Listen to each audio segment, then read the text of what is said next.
जी। ओम शांति। अ, जैसे कि आप सब जानते ही हैं, हमारे आदि रतन जो आदि से इस यज्ञ की में रह करके बहुत अच्छे तरह ब्राह्मणों की पालना की। अ, ऐसे ही हमारी रतन मोहिनी दादी, आदि रतन कहें, हीरा रतन कहें, अ, दादी जी ने 2 दिन पहले अ, अपने पुरानी देह को छोड़कर बाप दादा की गोद ली। और ऐसे समय पर हम सब दादी के उन गुणों को, उनके दिव्य संस्कारों को संस्मरण में लाएं और देखें कि हमारा ब्राह्मण जीवन में हम कितने दिव्य गुणवान बने हैं। अ, मेरा ऐसा ड्रामा में रोल रहा है कि जब भी कुछ विशेष रत्नों ने शरीर छोड़ा, उस हर समय मैं यहाँ शांतिवन में रहा हूँ। मुझे याद आता है सबसे पहले आदरणीय रमेश भाई जी ने जब शरीर छोड़ा तो यहाँ बिजनेस विंग का प्रोग्राम हो रहा था। और उस समय तो ऐसा था कि भाई साहब की थोड़ी तबीयत नाजुक हो रही है, तो हम सब थोड़े प्रिपेयर्ड भी थे। दूसरा है हमारे गुलजार दादी, उस समय तो बाबा मिलन के लिए हम यहाँ आए भी थे। और वो भी थोड़ा सा अचानक ही था। और फिर हमारे आदरणीय निर्वैर भाई साहब, और अभी रतन मोहिनी दादी। और रतन मोहिनी दादी का ऐसा था कि हमको यहाँ एक्चुअली शांतिवन में यज्ञ का जो एनुअल ईयरली मीटिंग होता है, तो उन यहाँ वो मीटिंग चल रहा था। एक दिन पहले हमको थोड़ा सा सूचना दी गई थी कि दादी की तबीयत थोड़ी सी नाजुक है, उनको ट्रॉमा में लेकर गए हैं, वहां से जाइडस हॉस्पिटल में भी शिफ्ट किया है। लेकिन किसी के संकल्प में ये नहीं था कि, क्योंकि दादी वैसे तो बहुत ही स्वस्थ थे, लेकिन फिर ड्रामा क्या कहें, ड्रामा तो वंडरफुल है ही और ड्रामा अनुसार ही सब कुछ है। तो फिर अचानक से ये समाचार मिला। लेकिन एक चीज हमने यहाँ देखा, शांतिवन की कारोबार में देखा, या फिर बाबा के इस बेहद यज्ञ के कारोबार में देखा, कुछ भी चीज थमता नहीं, जैसे कि जैसे ही चलता है। और हमें तो याद है यहाँ तक कि जब आदरणीय निर्वैर भाई साहब ने शरीर छोड़ा था, तो उस वक्त यूथ विंग का बहुत बड़ा सेलिब्रेशन था। और उस सेलिब्रेशन में उन्होंने पूरे यूथ विंग के जो भी मेंबर्स हैं उनका सम्मान समारोह रखा था, बाहर वालों को बुलाया था। और शांतिवन में बड़ा प्रोग्राम था। बीके यूथ का अलग प्रोग्राम था और नॉन बीके का अलग प्रोग्राम था। लेकिन फिर भी अ, इन सब का जो खाना पीना, पूरे प्रोग्राम्स लगभग लगभग वैसे ही चले।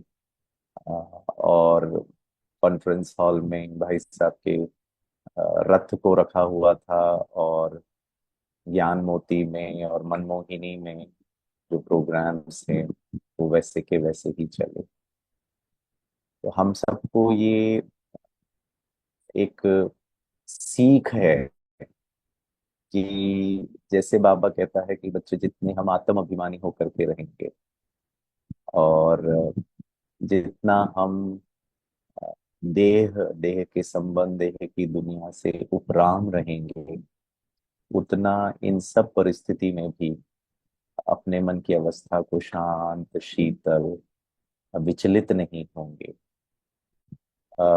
हमारी मीटिंग में आदरणीय मोहिनी बहन का क्लास अ, उन्होंने रखा था, और एक दिन पहले की रात की बात है। और मोहिनी बहन सब आकर कहते हैं कि अभी तो दादियां नहीं रही, बाबा तो आते नहीं हैं, कोई बड़े नहीं रहे। तो दीदी कह रहे थे कि ये भाव और ये संकल्प भी सकारात्मक नहीं। हम कैसे कह सकते हैं कि बाबा नहीं, कैसे कह सकते हैं कि बाबा आते नहीं। जितना हम देह के आधार से चीजों को देखेंगे, तो फिर हमें शायद ये कमी महसूसता होगी। तो दीदी कह रहे थे कि आ, हम ये मुख पे भी नहीं लेकर आना है कि अभी आधी रतन नहीं रहे, बाबा तो आते नहीं। अब शायद वो समय आ गया है कि हर एक बच्चे को उसको खुद फील करना है कि बाबा मेरे साथ है। जो हमारे एडवांस पार्टी की आत्माएं हैं उनका उनकी शक्तियां, उनका प्रेजेंस, उनका आशीर्वाद हमारे साथ है। और जितना हम इन स्मृतियों में रहेंगे अ, उतना हमारा फिर फीलिंग भी चेंज होगा। नहीं तो हम किस भाव मधुबन आते हैं या ये भी सोचते हैं यज्ञ के बारे में, और अगर हमारा ये विचार है अभी तो कोई बड़े रहे नहीं, तो उसकी जो करस्पॉन्डिंग फीलिंग है। और फिर दीदी कह रहे थे कि अ, उस दिन की मुरली में भी ऐसा था कि सदा हंसमुख रहना, मुख से ऐसे कोई बोल नहीं निकलने चाहिए जिससे कि किसी को दुख हो। तो कभी भी ये भाव नहीं आना चाहिए स्मृति में कि अभी बाबा आते नहीं हैं। अ, तो फिर दीदी कह रहे थे बाबा गया कहाँ है जो आने के लिए। संगम युग में भगवान कहता है कि मैं आता ही हूँ तुम बच्चों के लिए। और जब संगम युग की समाप्ति होती है आप बच्चे चले जाते हैं, नए युग में मैं चले जाता हूँ अपने धाम में। फिर मिलेंगे 5,000 वर्ष के बाद। तो बाबा कहते हैं फिर मिलेंगे 5,000 वर्ष के बाद, और हमने क्या कह दिया, अभी नहीं मिलते हैं, अभी नहीं मिलते हैं। तो ये बहुत सूक्ष्म में हमें अपने धारणाओं को थोड़ा सा चेक करना है। और विशेष रतन मोहिनी दादी के संस्मरण में बहुत वरिष्ठ भाई बहन अपना अनुभव शेयर कर रहे थे कि दादी बहुत उमंग उत्साह में थे, बहुत एनर्जेटिक थे, बहुत स्फूर्ति था उनमें, बहुत फिजिकल एनर्जी कह लें उस हिसाब से, बिल्कुल यू नो पावरफुल होकर के हर चीज करते थे। और विशेष बहनों का जो ट्रेनिंग प्रोग्राम है, सेंटर्स का कारोबार है, वो दादी के हाथ में था। तो बहनें कह रहे थे कि दादी कैसे हमारा ध्यान रखते थे, हमको कैसे पालना देते थे, हमारे कोई भी समस्या होती थी तो दादी 12 बजे तक भी, नहीं उसको प्रॉब्लम है तो मैं कैसे सो सकती हूँ उनका प्रॉब्लम को सॉल्व करने का। तो दादियों के अंदर वो जो अ, कई बहनें बता रहे थे कि उन्होंने हमको क्लासेस और ज्ञान से हमारी पालना नहीं की, छोटी छोटी बातों की शिक्षाएं दे करके। मोहिनी बहन कह रहे थे कि दादी के साथ एक बार वो किसी कंट्री में थे, तो वहाँ के भाई बहनों को कुछ एक छोटी सी प्रॉब्लम थी। मोहिनी बहन कह रहे थे कि वो हमारे लिए बहुत बड़ा प्रॉब्लम नहीं था, छोटी सी ही बात थी, लेकिन उनके लिए बहुत बड़ी समस्या थी। तो वो सब नाश्ता कर रहे थे और डाइनिंग टेबल में बैठ के उसी की चर्चा कर रहे थे जो भी उनको समस्या थी। तो दादियों की एक क्या कहें, एक विधि है या एक उनके संस्कार थे कि वो डाइनिंग में भी आते थे कि बच्चे कैसे भोजन कर रहे हैं। तो जानकी दादी जो थी वो भी डाइनिंग एरिया में आ गई। तो ये जो लोग चर्चा कर रहे थे इन्होंने कहा दादी जी आइए, ये बहुत बड़ी समस्या आ गई है, उसको क्या करना है। तो पता है दादी ने क्या कहा? दादी ने कहा तुम्हारे ये जो चेहरे की जो फीलिंग है ना, इसको चेंज करो फिर मैं आती हूँ। आप मन की अवस्था क्या है, तो उसको आप चेंज करिए। आपका ये चेहरे का जो, जिस प्रकार से वो दादी से कह रहे थे कि ये प्रॉब्लम है, ये प्रॉब्लम है, दादी ने कहा मैं आऊंगी, अभी नहीं, अभी नहीं बात करूंगी आपसे, पहले आप ये अपनी स्थिति, चेह, चेहरा और फीलिंग को चेंज करो। ऐसे ही एक और संदर्भ में कह रहे थे कि अ, गुलजार दादी ने बड़ी दादी के पास कोई आए और कहा दादी, उसकी थोड़ी तबीयत ठीक नहीं थी, तो कहा दादी मुझे ना बहुत दर्द हो रहा है तो दादी कहती है दर्द घुटने में हो रहा है ना, चेहरे में क्यों हो रहा है मुख में क्यों हो रहा है? घुटने में दर्द है तो तुम्हारा चेहरा ऐसे उतरा क्यों है? तो कितनी सूक्ष्म शिक्षाएं देते थे दादी। और इसीलिए उनके वृत्ति में उनके बोल में, उनके वाइब्रेशंस में वो असर होता था। तो आज जब हम विशेष आज दादी का अंतिम संस्कार भी है, और हम सब अपने भावभीनी श्रद्धांजलि भी दादी जी को देंगे, लेकिन मन में जरा भी हमारे में ये नहीं आए कि दादी नहीं रहे, बड़े नहीं रहे। हमको अपने आप के, अपने सोच को थोड़ा ट्रांसेंड करना पड़ेगा, the thought level, the feeling level, physical level से हमको उपराम उठना पड़ेगा। और आने वाले समय में ऐसा भी कहते हैं कि अ, आप लोग सुनते भी होंगे समाचार, प्रकृति का खेल भी है, और आर्थिक जो स्थिति है पूरे विश्व की, जो यूएस ने जो टैरिफ वॉर रखा है, तो ये सब और भी कॉम्प्लिकेटेड होता जाएगा। और ये सब हमको पहले से ही पता है, तो हमारे लिए कुछ भी अचानक या नया नहीं है। लेकिन हमको सूक्ष्म में ये चेकिंग करना है, ये सब देखते हुए, सुनते हुए, समाचार सुनते हुए, हमारा खुशनुमा चेहरा, हमारे मन की अवस्था, हमारे वो आत्मिक भाव, वो थोड़ा डगमगा रहा है या स्थित प्रज्ञ है, स्टेबल है, और खुशी भी हो कि वाह, हमारे लिए तो नया दुनिया आने वाला है, हमारे लिए तो गर्भ महल तैयार हो रहा है, हमारा तो 21 जन्म बादशाही वाला टाइम चलने वाला है। तो जैसे कि बाबा भी मुरली में कहता है ना, मिरवा मौत मलू का शिकार। सो अब क्या होगा, यज्ञ का क्या होगा, आगे कैसे होगा, अम, पढ़े तो रहे नहीं हैं। ये सब बिल्कुल भी यू नो रॉयल व्यर्थ है। तो बाबा कहते हैं ना, व्यर्थ मुक्त होना है। तो सदा, जैसे कल की मुरली में बाबा ने कितना कहा था, बच्चे बार बार याद याद याद याद, कर्म करते हुए भी कितना मेरी याद रहती, कर्म योग वाली कितनी स्थिति रहती है, कितना मैं खुश रहता हूँ।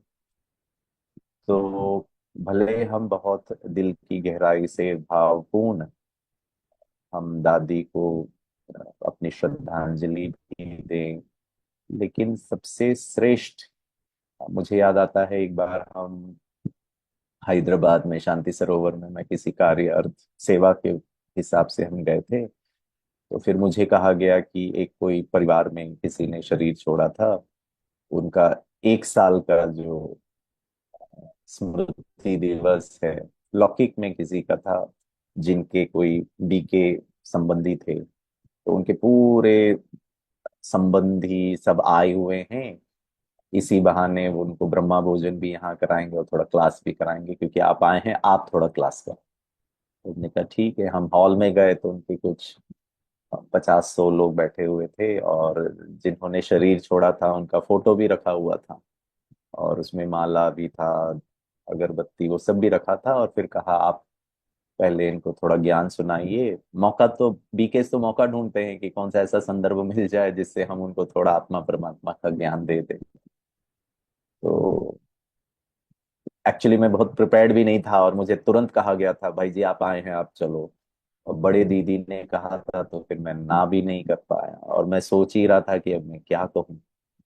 तो ऐसा ही बाबा ने टच किया, और मैंने उनको कहा कि देखिए, आज हम एक दिन उनको हम श्रद्धांजलि देंगे, उनकी विशेषताओं का बखान करेंगे, वो ऐसे थे, उन्होंने ये किया, उन्होंने हमको ऐसी पालना दी, ऐसा सहयोग दिया, ऐसा कुछ कुछ अनुभव सुनाएंगे जहाँ आपको उनसे स्नेह, पालना, सहयोग, शक्ति की अनुभूति हुई। तो सबने कहा हाँ। मैंने कहा, एक दिन आज फूल माला चढ़ाकर आप याद करना से अच्छा है कि उस स्मृति को हम हमेशा रखें अपने साथ। वो ही सच्चा श्रद्धांजलि होगा कि ये। और उसमें फिर मैंने एक और बात कही, जो हम सबके लिए भी सीखने जैसी बात है, कि जब व्यक्ति चला जाता है ना, तब हम उनके गुणों को याद करते हैं, तब हम उनके विशेषताओं को याद करते हैं, तब हम उनके एक दो संदर्भ को याद करते हैं जब इन्होंने हमारे साथ बहुत अच्छा किया था, हमारे लिए बहुत कुछ किया था। आत्मा शरीर छोड़ने के बाद। लेकिन जब तक वो व्यक्ति जीवित रहता है, तब तक हमारे मन पटल पर उनकी थोड़ी कमी, उनकी कमजोरियां, उनकी अवगुण, उनके साथ हमारा जो कभी ऊपर नीचे हुआ वो ज्यादा याद रहता है। तो दो चीजें आज हमको करनी है। एक, जिन्होंने शरीर छोड़ दिया उनके जैसा बनने का प्रयास करें। ब्रह्मा बाप समान, मम्मा समान, दादियों समान, और जो हैं ऑलरेडी हमारे साथ, उनके साथ बहुत प्यार, बहुत शांति, बहुत रिस्पेक्ट, बहुत रिगार्ड। तो शरीर छोड़ने के बाद की श्रद्धांजलि, और उससे ज्यादा इंपॉर्टेंट है जीते जी श्रद्धांजलि देना। और हम जीते जी को ज्यादा ध्यान नहीं रखते हैं, जीते जी को इग्नोर कर देते हैं, टेकन फॉर ग्रांटेड कर देते हैं। तो जो गए उनके लिए तो भले हम बहुत अपने मन के भाव व्यक्त करें, अपने श्रद्धा सुमन भी अर्पित करें उनके प्रति, उस आत्मा के नेक्स्ट जर्नी के लिए भी। वैसे तो बाबा उनको अपनी गोदी में रख करके, आदि रत्नों का तो भविष्य ही बहुत श्रेष्ठ है, उनका तो रोल ही बहुत स्पेशल है। लेकिन हमको ये देखना है कि हमारे घर में, परिवार में, यज्ञ में, लौकिक अलौकिक परिवार में, हम हर एक को श्रद्धा के आधार से अंजलि दें। प्यार का, आनंद का, रिगार्ड का, पेशेंस का, सम्मान का, सहन करने का, ये जीते जी सबसे अच्छी अंजलि देना, सहयोग का। तो वो फिर हमारे दिव्य गुण, हमारे बोल, हमारे संकल्प में वैसे आना चाहिए। तो आज हम इस विशेष दिन पर आदरणीय दादी जी को रतन, सब लोग दादी को रतन मोहिनी, बाबा ने उनका नाम रतन मोहिनी रखा था। और बहुत ही वो चुष्ट पुष्ट थे। आ, और हमने देखा भी है यूथ विंग में, और जब दादी भाषण करते थे तो बहुत अथॉरिटी के साथ भाषण, और पवित्रता के ऊपर बहुत बात करते थे, मर्यादाओं के ऊपर। आज हम सब मिल करके मन ही मन अ, बाबा को सामने रखते हुए, आदि रत्नों को, एडवांस पार्टी को सामने रखते हुए ये एक संकल्प करें कि जो आज हमारे बीच नहीं है लेकिन उन्होंने भी हमारी बहुत पालना की, उनके जैसा भी बने। और जो हैं हमारे साथ, उनके लिए सदा शुभ भावना, सदा शुभ कामना। भले उनमें कुछ कमी कमजोरी भी हो, कुछ ऊपर नीचे बातें भी हों, लेकिन वो हम अपने मन पे ना रखें। तो आप सबसे मिलकर के बहुत अच्छा लगा। और ये हमारा जो डिवाइन गर्भ संस्कार का प्रोजेक्ट है, हर एक आत्मा को शरीर छोड़ना ही है।